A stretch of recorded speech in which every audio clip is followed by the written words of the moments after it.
Welcome to Bhadri Foundation. Today we will study chapter 2 World Population Distribution Density and Growth.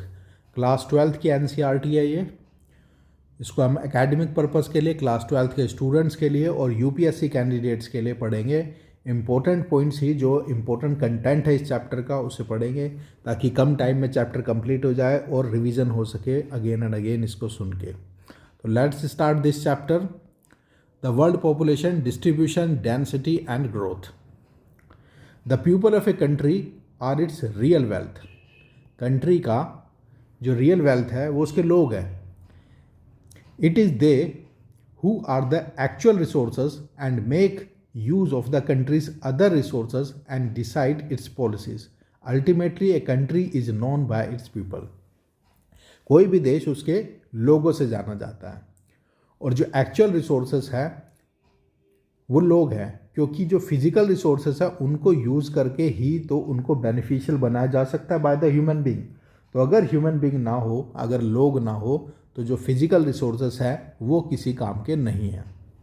तो the population of the world is unevenly distributed. जो population है world की वो unevenly distributed है, कहीं पे ज़्यादा है कहीं पे कम है. पैटर्न्स पढ़ेंगे हम. Patterns of population distribution in the world. क्या पैटर्न है पॉपुलेशन डिस्ट्रीब्यूशन का?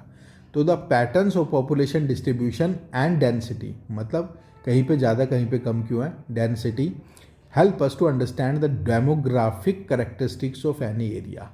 तो जब पॉपुलेशन कहीं ज़्यादा कहीं कम है तो इस वजह से हम किसी भी कंट्री की डेमोग्राफी, मतलब वर्ल्ड की हम डेमोग्राफी पढ़ते हैं, डेमोग्राफी जानने की कोशिश करते हैं. 90% ऑफ द वर्ल्ड पॉपुलेशन जो है lives in the 10% of the land area. मतलब 90% लोग जो है वर्ल्ड के पूरी सिर्फ 10% भाग में ही रह रहे हैं, पूरा वर्ल्ड खाली पड़ा है.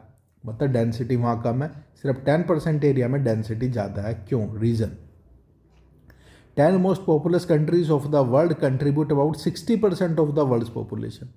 और जो 10 सबसे ज़्यादा पॉपुलेशन वाली कंट्री है, तो वर्ल्ड की जो 60% पॉपुलेशन है वो 10 कंट्रियों में रहती है सिर्फ. डेंसिटी ऑफ पॉपुलेशन जानते हैं हम क्या है, total population divided by area. Density of population का फार्मूला है. मतलब क्या है, density of population is usually measured पर पर्सन पर स्क्वायर किलोमीटर. मतलब एक स्क्वायर किलोमीटर में कितने लोग रहते हैं वो डेंसिटी ऑफ पॉपुलेशन है. हर देश की स्टेट सिटी की अलग अलग हो सकती है density, depending on some geographical, economic and social factors. Factors influencing the distribution of population. अब हम वो फैक्टर्स पढ़ेंगे जो कि पॉपुलेशन के डिस्ट्रीब्यूशन को अफेक्ट करती है. तो सबसे पहले हो सकता है ज्योग्राफिकल फैक्टर्स हैं. कई फैक्टर हो सकते हैं. ज्योग्राफिकल फैक्टर ये रहा. इकोनॉमिक फैक्टर, इकोनॉमिक फैक्टर भी ज़रूरी है इसमें, जो कि पॉपुलेशन को, सोशल एंड कल्चरल फैक्टर भी है. तो ये 3 कैटेगराइज हम कर सकते हैं, 3 भाग में हम कैटेगराइज कर सकते हैं. ये कहीं पे पॉपुलेशन ज़्यादा कहीं पे कम क्यों है, डिस्ट्रीब्यूशन अलग अलग क्यों है. तो ज्योग्राफिकल फैक्टर में सबसे पहला आता है अवेलेबिलिटी ऑफ वाटर. मतलब पानी जहाँ पे ज़्यादा होगा पॉपुलेशन वहाँ ज़्यादा होगी. पानी की अवेलेबिलिटी जहाँ पे कम होगी वहाँ पॉपुलेशन भी कम होगी, क्योंकि मेन रिसोर्सेस है वाटर. तो water is the most important factor for life. So people prefer to live in areas where fresh water is easily available. तो लोग वहीं पे रहना पसंद करेंगे जहाँ पे पानी की कमी ना हो. River valleys are among the most densely populated areas of the world. इसीलिए जितनी भी रिवर वैलीज है वो डेंसली पॉपुलेटेड एरिया है. दूसरा है लैंडफॉर्म्स, मतलब ज़मीन कैसी है. People prefer to live on the flat plains. जो ज़मीन समतल होगी, फ्लैट होगी, लोग ज़्यादा वहीं रहना पसंद करते हैं क्योंकि हमारी सारी फैसिलिटी अवेलेबल होती है, ट्रांसपोर्ट, कम्युनिकेशन, घर बनाने वगैरह वाली. बहुत ज़्यादा स्लोप हो, स्टीप हिल्स हो और या खाई हो, वहाँ पे पॉपुलेशन की डेंसिटी ना के बराबर रहती है. प्लेन्स हो या जेंटल स्लोप्स हो. This is because such areas are favourable for the production of crops and build roads and industries. क्योंकि वहाँ पे फसल हो सकती है, वहाँ पे सड़क बन सकती है, इंडस्ट्री लग सकती है. तो the mountainous and hilly areas hinder the development of transport network. जो माउंटेनियस एरिया होगा वो तो डेवलपमेंट को, ट्रांसपोर्ट नेटवर्क के डेवलपमेंट में एक बड़ी हिंड्रेंस होगा, बाधा करेगा. And hence initially do not favour agriculture industrial development. So these areas tend to be less populated. इसलिए ऐसे एरिया कम पॉपुलेटेड होते हैं, पॉपुलेशन कम होती है यहाँ की. थर्ड फैक्टर जो जोग्राफिकल है वो क्लाइमेट है। क्लाइमेट कैसा होना चाहिए? अगर क्लाइमेट एक्सट्रीम है, बहुत ज़्यादा ठंड, बहुत ज़्यादा गर्मी है, तो लेस पॉपुलेटेड होगा। अगर जो नॉर्मल टेम्परेचर है, नॉर्मल क्लाइमेट है, तो वहाँ पे पॉपुलेशन डेंसिटी ज़्यादा होगी, पॉपुलेशन डिस्ट्रीब्यूशन ज़्यादा होगा। And extreme climate such as very hot and very cold, या तो डेजर्ट या अनकम्फर्टेबल ह्यूमन हैबिटेशन है।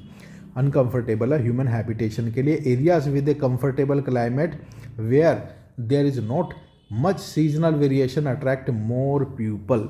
जहाँ पे सीजनल वेरिएशन ज़्यादा नहीं होता, नॉर्मल सा टेम्परेचर होता है, वहाँ पे पॉपुलेशन ज़्यादा होती है। Areas with very heavy rainfall और extreme and harsh climate have low population.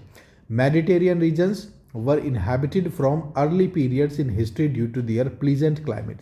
तो मेडिटेरियन एरिया जो है, जो मेडिटेरियन लाइन है, उसके आसपास का एरिया एनिशियंट टाइम से ही ज़्यादा पॉपुलेटेड रहा है और आज तक है। फोर्थ जो जोग्राफिकल फैक्टर है वो है मिट्टी, सॉयल। अगर फर्टाइल है तो ज़्यादा पॉपुलेशन होगी, अगर बंजर ज़मीन है तो वहाँ पे पॉपुलेशन कम होगी, क्योंकि वहाँ पे क्रॉपिंग फैसिलिटी की वो कम होगी, वहाँ पे प्रोडक्शन कम हो रहा होगा। तो fertile soils are important for agriculture and allied activities. Agriculture और allied activities relating to other industry that is related to the agriculture, जैसे कि मुर्गी पालन और पशुपालन और ये सारी चीज़ें अलाइड एक्टिविटीज़ में आती है, या cottage industries that is directly based on agriculture inputs. Therefore areas which have fertile loamy soils have more people living on them as these can be support intensive agriculture. तो loamy fertile जो soil होगी तो वहाँ पे क्योंकि intensive agriculture हो सकता है, तो इसलिए वहाँ पे पॉपुलेशन डिस्ट्रीब्यूशन ज़्यादा रहता है। तो जोग्राफिकल फैक्टर हमने पढ़ लिए। जोग्राफिकल फैक्टर को 4 बताए इन्होंने। अवेलेबिलिटी ऑफ वाटर, लैंडफॉर्म कैसी है, प्लेन होनी चाहिए या माइल्ड स्लोप होना चाहिए, क्लाइमेट अच्छा होना चाहिए, प्लीजेंट क्लाइमेट होना चाहिए, बहुत एक्सट्रीम नहीं होना चाहिए, और सोयल फर्टाइल होनी चाहिए। तो ये 4 ऐसे फैक्टर हैं जिससे पॉपुलेशन डिस्ट्रीब्यूशन अफेक्ट होती है ज्योग्राफी का। अब इकोनॉमिक फैक्टर देखते हैं कि पॉपुलेशन डिस्ट्रीब्यूशन में इकोनॉमिक फैक्टर का क्या रोल है। सबसे पहला है minerals.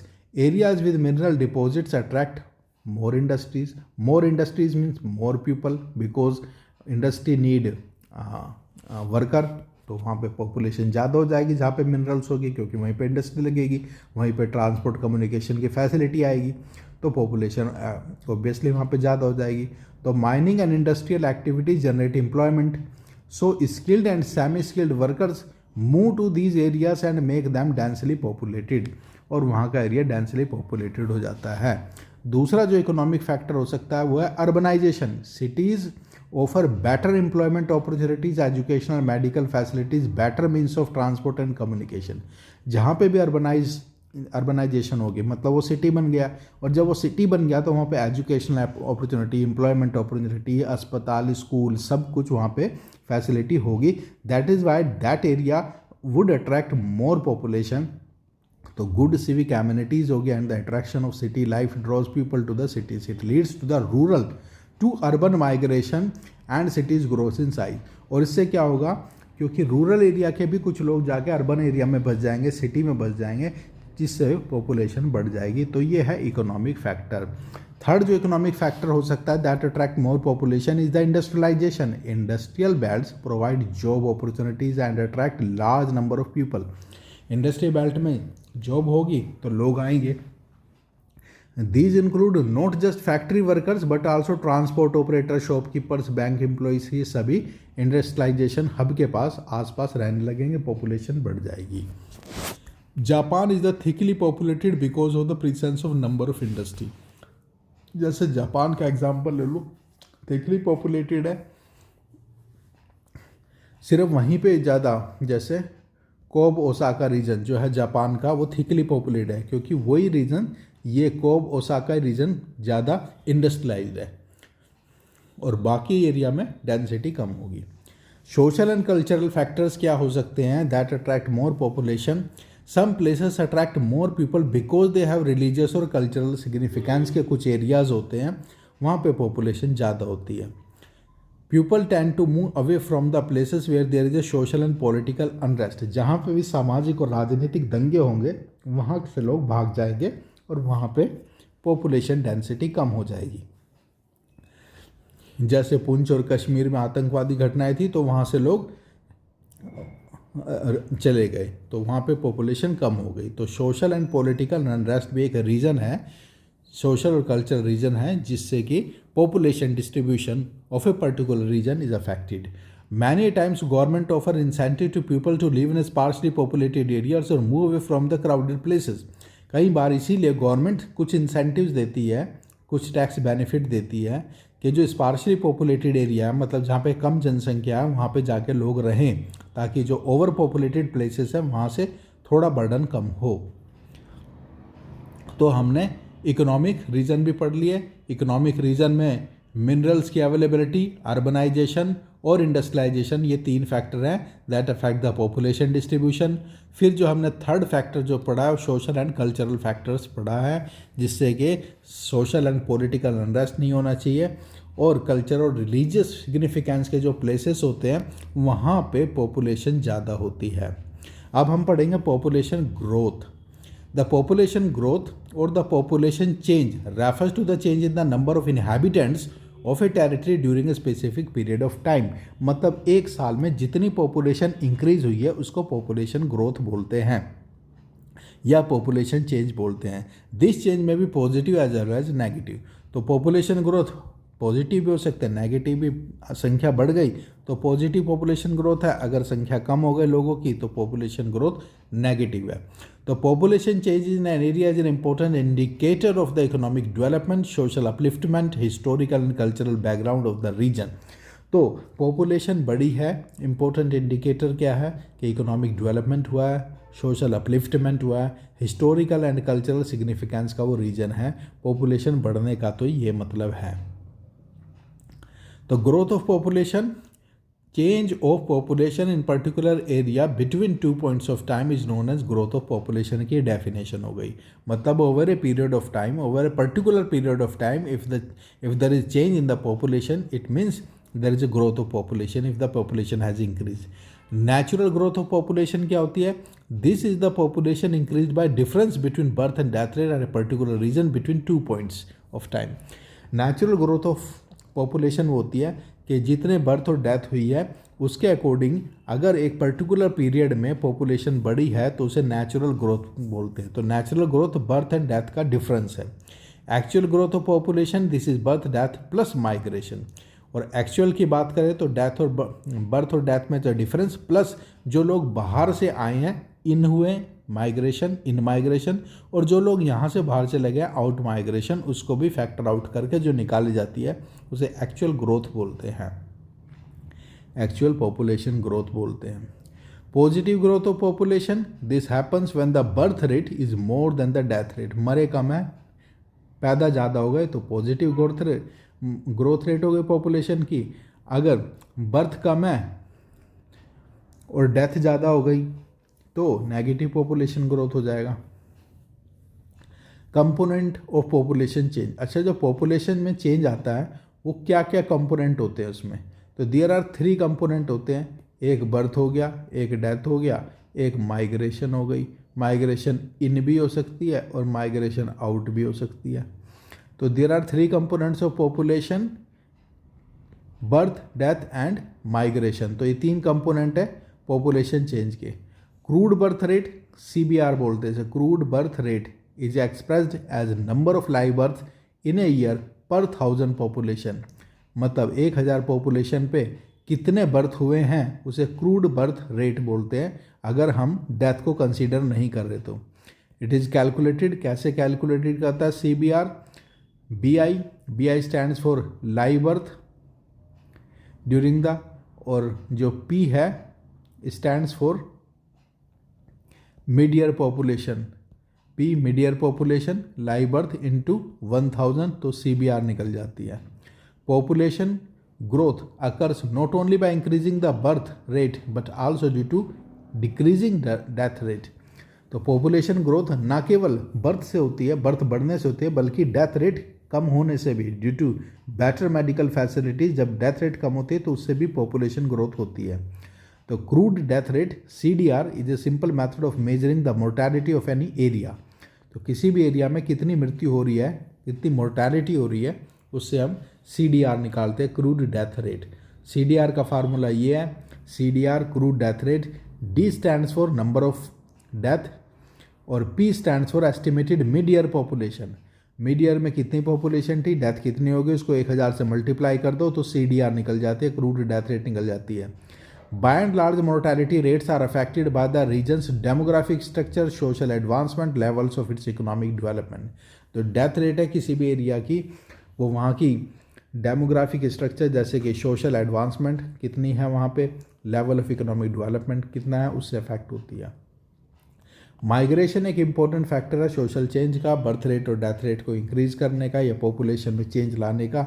Apart from the birth and death rate there is another way by which the population size changes is the migration. When people move from one place to another, the place they move from is called the place of origin. तो जहाँ से जाते हैं उसको place of origin बोलते हैं, and there move to the place of destination, और जहाँ पे जाके बस जाते हैं उसको डेस्टिनेशन बोलते हैं। तो माइग्रेशन में be interpreted as spontaneous effort to achieve a better balance between the population and resources. तो माइग्रेशन जो है एक स्पॉन्टेनियस एफर्ट है जिससे कि पॉपुलेशन में बैलेंस आता है, रिसोर्सेज में बैलेंस आता है। तो माइग्रेशन में भी परमानेंट, टेम्परेरी और सीजनल हो सकती है। इट में take from place to rural areas, rural to urban areas, urban to urban areas and urban to rural areas, कहीं पे भी हो सकती है। इमिग्रेशन स्टैंड्स फॉर, इसमें कन्फ्यूजन रहता है इमिग्रेशन और एमिग्रेशन में। इमी में क्योंकि आई है तो इन मानो कि यहाँ पे इन आ गए हैं। तो migrants who move into a new place are immigrants, और एमिग्रेशन ई से एग्जिट जो चले गए हैं।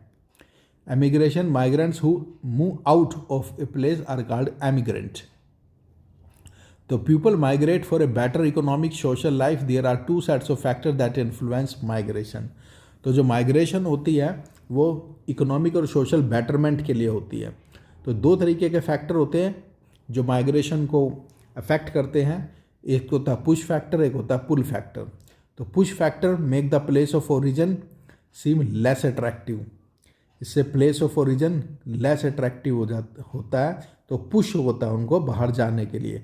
For reasons of like unemployment होगा, बेरोजगारी, तो उन्हें पुश लगेगा मैं बाहर जाके नौकरी करूं। पुअर लिविंग कंडीशन, गरीबी होगी तो उनको पुश लगेगा कि हम बाहर जाके अमीर हो सकते हैं। पॉलिटिकल टर्मोइल, राजनीतिक दंगे हो रहे हैं तो पुश लगेगा उनको हम बाहर चले जाएं। अनप्लीजेंट क्लाइमेट, बहुत ठंडी या बहुत गर्म होगी तो वो पुश होगा उनके लिए कि बाहर चले जाएं। Natural disaster, epidemic, socio economic backwardness, ये सारे पुश फैक्टर हैं जो कि that will compel to any person to push और to emigrate from place of origin and go to a place of destination. Pull factor क्या हो सकता है, make the place of destination seem attractive, इससे जो उसका प्लेस ऑफ डेस्टिनेशन जो है वो अट्रैक्टिव लगेगा, मतलब जाना चाहता है। जैसे कोई बिहार से दिल्ली जाना चाहता है तो उसको पुल फैक्टर कौन से होंगे, उसे लगेगा कि यहाँ पे बेटर जॉब मिल जाएगी, लिविंग कंडीशन अच्छी है, पीस एंड स्टेबिलिटी मिलेगी, सिक्योरिटी ऑफ लाइफ है, प्रॉपर्टी एंड प्लीजेंट क्लाइमेट है। तो ये सारे पुल फैक्टर होंगे जो किसी आदमी को खींचेंगे, और पुश फैक्टर जो प्लेस ऑफ ओरिजिन से उसको धक्का देंगे बाहर जाने के लिए। Pull factor, push factors. तो डेमोग्राफिक ट्रांजिशन की थ्योरी आएगी, लॉन्ग क्वेश्चन आ सकता है इसमें। डेमोग्राफिक ट्रांजिशन थ्योरी, इसमें पॉपुलेशन की ग्रोथ की 3 स्टेजेस को बताया गया है। Demographic transition theory can be used to describe and predict the future population of any area. The theory tells us that the population of any region changes from high birth and high death rate to low birth and low death rate as a society progresses from rural agrarian and illiterate to urban industrial and literate society।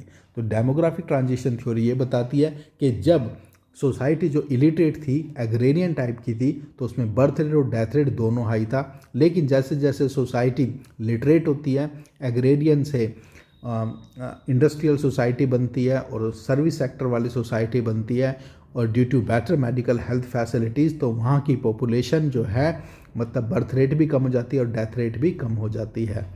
तो these changes occur in stages which are collectively known as demographic cycle. तो ये जो stages है इसको demographic cycle बोलते हैं। Rural agrarian society से demographic transition आता है, अर्बन इंडस्ट्रियल सोसाइटी बन जाती है। जो फर्स्ट स्टेज है from has a high fertility and high mortality, इसमें बर्थ रेट भी ज़्यादा, फर्टिलिटी भी ज़्यादा, मोर्टेलिटी भी ज़्यादा first stage, because people reproduce more to compensate for the death due to the epidemics, क्योंकि इसमें लोग ज़्यादा बच्चे पैदा करते हैं डेथ, क्योंकि बहुत सारी डेथ्स हो जाती है due to epidemics and variable food supply.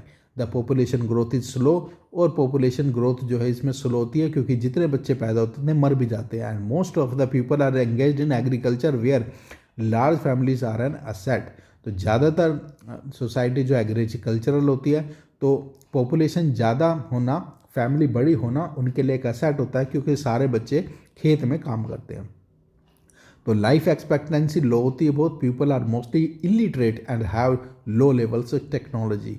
200 years ago of all countries of the world were this stage। 200 साल पहले सभी जो सोसाइटीज़ थी, सभी जो कंट्रीज़ थी, वो डेमोग्राफिक ट्रांजिशन की फर्स्ट स्टेज पे थी। ये इसका डायग्राम है जो कि पेपर में बनाना है। ये first stage, second stage, third stage.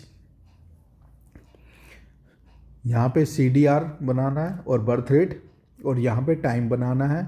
इनको 3 भागों में डिवाइड कर देना है। ये फर्स्ट स्टेज हो गई, ये सेकंड हो गई, ये थर्ड स्टेज हो गई। ये फर्स्ट, ये सेकंड, ये थर्ड।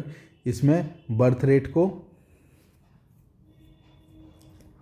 फर्स्ट स्टेज में बर्थ रेट और डेथ रेट दोनों हाई है, ठीक है। सेकंड स्टेज में बर्थ रेट अभी भी हाई है लेकिन death rate due to better medical facility गिरने लग गई है, ठीक है। और सेकंड स्टेज में धीरे धीरे बर्थ रेट भी कम हो रही है, ठीक है। और जब थर्ड स्टेज आएगी तो हमारी डेथ रेट और बर्थ रेट जो है नेचुरल हो जाएगी और स्टैग्नेंसी हो जाएगी, जीरो रिप्लेसमेंट पॉपुलेशन आ जाएगी। मतलब जितनी डेथ होती है उतने ही लगभग बर्थ होते हैं।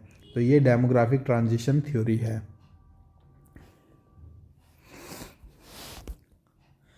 Fertility remains high in the beginning of the second stage. अब सेकंड स्टेज आ गई डेमोग्राफिक ट्रांजिशन थ्योरी की, but it declines with time. तो फर्टिलिटी भी शुरू में हाई होती है लेकिन धीरे धीरे कम होती है सेकंड स्टेज में। This is accompanied by the reduced mortality rate, mortality rate कम होती है। Improvements in sanitation and health facility condition decline, mortality rate कम हो जाती है क्योंकि हेल्थ और सैनिटेशन फैसिलिटी है। Because of this gap the net addition to the population is high. अब क्योंकि डेथ रेट हो गई कम लेकिन बर्थ रेट अभी भी ज़्यादा है, तो पॉपुलेशन बहुत तेज़ गति से बढ़ती है इसमें। In the last stage birth fertility and mortality decline considerably. जो थर्ड स्टेज है डेमोग्राफिक ट्रांजिशन की, इसमें दोनों कम होती है, बर्थ रेट भी और डेथ रेट भी। इससे पॉपुलेशन स्टेबलाइज हो जाती है। The population becomes urbanise, literate हो जाते हैं and high technical know how and deliberately control the family size. In the present day different countries at different stages of demographic transition में अलग अलग कंट्री अलग अलग स्टेजेस पे चल रही है। पॉपुलेशन कंट्रोल मेजर्स अपनाती है गवर्नमेंट क्योंकि बहुत ज़्यादा पॉपुलेशन भी होना ठीक नहीं है। तो family planning is the spacing और preventing the birth of children. Access to family planning services is a significant factor in limiting the population growth and improving women's health. इससे वुमेन हेल्थ भी improve होती है और population growth भी। Propaganda free availability of contraceptives. तो propaganda सरकार प्रचार कर रही है, फ्री अवेलेबल कराती है कॉन्ट्रासेप्टिव्स एंड टैक्स डिसइंसेंटिव्स देती है कि टैक्स में उनको छूट नहीं मिलेगी जिनकी लार्ज फैमिली होगी। Families are some of the measures which can be help population control. Thomas Malthus in the theory 1798 stated that the number of people would increase faster than the food supply. Thomas Malthus ने 1798 में prediction की थी कि जितना food नहीं बढ़ेगा इतनी population बढ़ जाएगी। Any further increase would result in population crash caused by the famine. और अगर बहुत ज़्यादा पॉपुलेशन इंक्रीज हुआ तो एकदम से पॉपुलेशन क्रैश आएगा, कोई फैमिन या कोई डिसीज़ आएगी या कोई वार होगी जिससे पॉपुलेशन कम हो जाएगी। The preventive checks are better than the physical checks. इसलिए प्रिवेंटिव चेक से अच्छा है कि फिजिकल चेक लगाया जाए पॉपुलेशन पे। For the sustainability of our resources the world will have to control the rapid population increase. तो जो रिसोर्सेस हमारे सस्टेनेबल रहे इसलिए पॉपुलेशन कंट्रोल करना बेहद ज़रूरी है। Chapter complete.